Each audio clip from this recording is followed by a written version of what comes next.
lanjutan Ferdy Sambo sebagai terdakwa, Hakim Ketua Wahyu Iman Santoso kembali menanyakan soal kegiatan dan peristiwa di Magelang. Dan ternyata di dalam sidang hari Selasa 10 Januari 2023, Ferdy Sambo mengakui satu fakta yang membuat dirinya malah terjerat hukuman mati, penjara seumur hidup atau penjara selama 20 tahun. Jadi di sidang tersebut Ferdy Sambo mengakui meragukan kalau tidak ada peristiwa pelecehan yang dilakukan oleh mantan ajudannya ke istrinya yang juga sebagai terdakwa bernama Putri Chandrawati.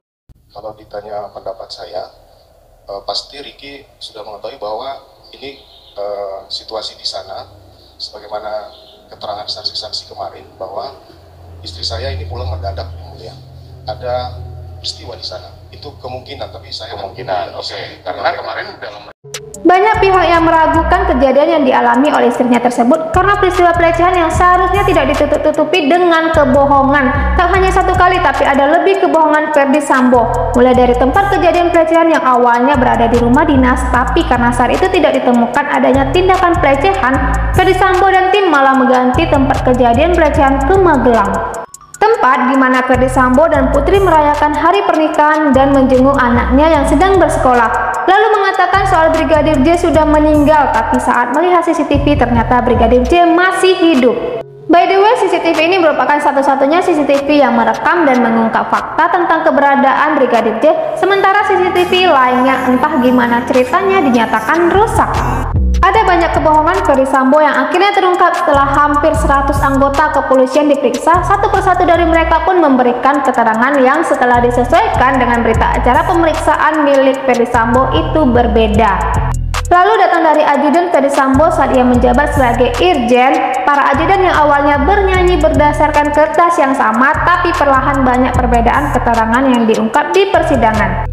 Terus ada lagi nih dari asisten rumah tangga yang bekerja di rumah Ferdy Sambo. Para ART tersebut awalnya membuat majelis hakim dan jaksa penuntut umum kebingungan dengan keterangan yang tidak masuk akal dan jawaban serentak tidak tahu untuk membela Ferdy Sambo. Namun lama-kelamaan dari keterangan ART, para majelis hakim dan jaksa penuntut umum menemukan fakta yang ternyata juga berbeda dari keterangan yang diungkapkan Ferdy Sambo, Putri Chandrawati, Kuat Ma'ruf, dan Ricky Rizal.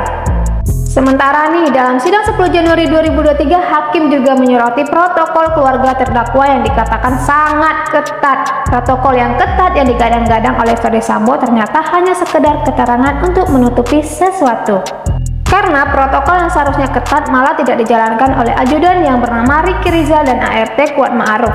Mereka berdua ini seharusnya tetap berada di Magelang untuk menemani anak Ferdy Sambo yang bersekolah, tapi malah ikut balik ke Jakarta mengantar Putri Chandrawati.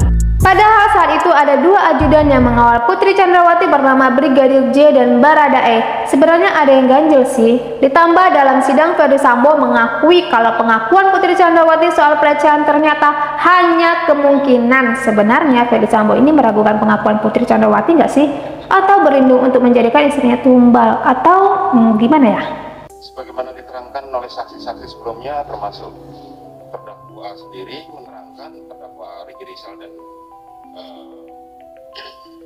Kuat Ma'ruf, bahwa mereka adalah bertugas di Magelang. Tetapi kalau saudara tadi menyampaikan sudah ada protokolnya, kenapa mereka ikut ke Jakarta? Pasti kenapa mereka ikut ke Jakarta dan saya tidak bisa menyampaikan karena mungkin pendapat saya. Tapi kalau boleh saya berpendapat bahwa kemungkinan mereka menganggap bahwa istri saya harus kembali, sehingga mereka yang di Magelang itu harus mengambil. Itu pendapat saya, tapi mungkin keterangan dari mereka seperti apa. Nah itulah makanya kan saya pertanyakan, karena tadi saudara mengatakan sudah ada protokolnya dan bagaimana harus mereka melaksanakan tugasnya sehari-hari, berkoordinasi dengan para ajudan sebagaimana. Nah sementara protokol mereka sendiri kan sudah jelas bahwa untuk Kuat Ma'ruf dan Ricky Rizal adalah mendampingi anak-anak saudara selama belajar di Magelang, kan begitu ya? Demikian. Tapi pada saat yang sama, kenapa sudah ada terdakwa Richard Eliezer dan juga korban Joshua yang mendampingi istri saudara, termasuk ART Susi? Tapi kenapa mereka Ricky dan Kuat Ma'ruf ikut mendampingi? Apakah memang mereka melanggar protokol atau ada perintah untuk ikut mengawal istri saudara berangkat ke Jakarta? Kalau perintah, saya tidak memberikan perintah ke mereka. Kalau ditanya pendapat saya, pasti Ricky sudah mengetahui bahwa ini situasi di sana, sebagaimana keterangan saksi-saksi kemarin bahwa istri saya ini pulang mendadak, ya.